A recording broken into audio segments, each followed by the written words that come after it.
Lecture du livre du prophète Isaïe. En ces jours-là, le roi Ézéchias souffrait d'une maladie mortelle. Le prophète Isaïe, fils d'Amoth, vint lui dire « Ainsi parle le Seigneur. Prends des dispositions pour ta maison, car tu vas mourir, tu ne guériras pas. » Ézéchias se tourna vers le mur et fit cette prière au Seigneur. « Ah Seigneur, souviens-toi, j'ai marché en ta présence, dans la loyauté et d'un cœur sans partage, et j'ai fait ce qui est bien à tes yeux. » Puis le roi Ézéchias fondit en larmes. La parole du Seigneur fut adressée à Isaïe. Va dire à Ézéchias, « Ainsi parle le Seigneur, Dieu de David, ton ancêtre. J'ai entendu ta prière, j'ai vu tes larmes. Je vais ajouter 15 années à ta vie. Je te délivrerai, toi et cette ville, de la main du roi d'Assour. Je protégerai cette ville. » Puis Isaïe dit qu'on apporte un gâteau de figues, qu'on l'applique sur l'ulcère et le roi vivra.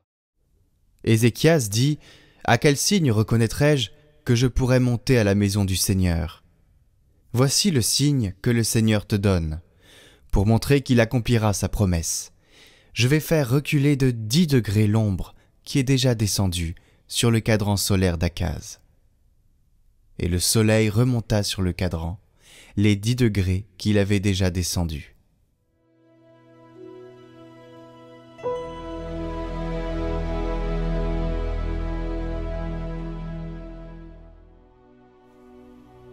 Seigneur, tu me guériras, tu me feras vivre. Je disais au milieu de mes jours, je m'en vais, j'ai ma place entre les morts, pour la fin de mes années. Je disais, je ne verrai pas le Seigneur sur la terre des vivants. Plus un visage d'homme parmi les habitants du monde. Ma demeure m'est enlevée, arrachée, comme une tente de berger. Tel un tisserand, j'ai dévidé ma vie. Le fil est tranché. Le Seigneur est auprès d'eux, ils vivront. Tout ce qui vit en eux vit de son esprit. Oui, tu me guériras, tu me feras vivre. Voici que mon amertume se change en paix.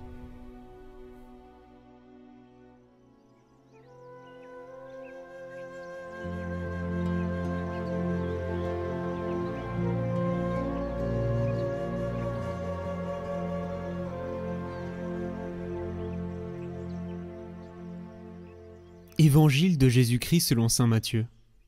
En ce temps-là, un jour de sabbat, Jésus vint à passer à travers les champs de blé. Ses disciples eurent faim, et ils se mirent à arracher des épis et à les manger.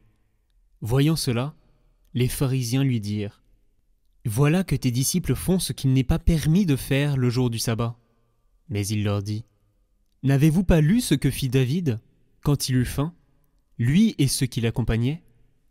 Il entra dans la maison de Dieu, et ils mangèrent les pains de l'offrande. Or, ni lui, ni les autres n'avaient le droit d'en manger, mais seulement les prêtres. Ou bien encore, n'avez-vous pas lu dans la loi que le jour du sabbat, les prêtres, dans le temple, manquent au repos du sabbat sans commettre de faute ? Or, je vous le dis, il y a ici plus grand que le temple. Si vous aviez compris ce que signifie « Je veux la miséricorde », non le sacrifice, vous n'auriez pas condamné ceux qui n'ont pas commis de faute.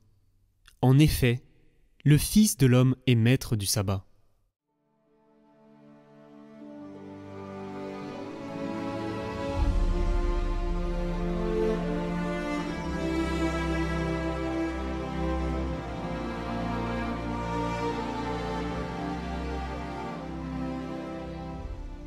En concluant ce dialogue avec les pharisiens, Jésus leur rappelle une parole du prophète Osée.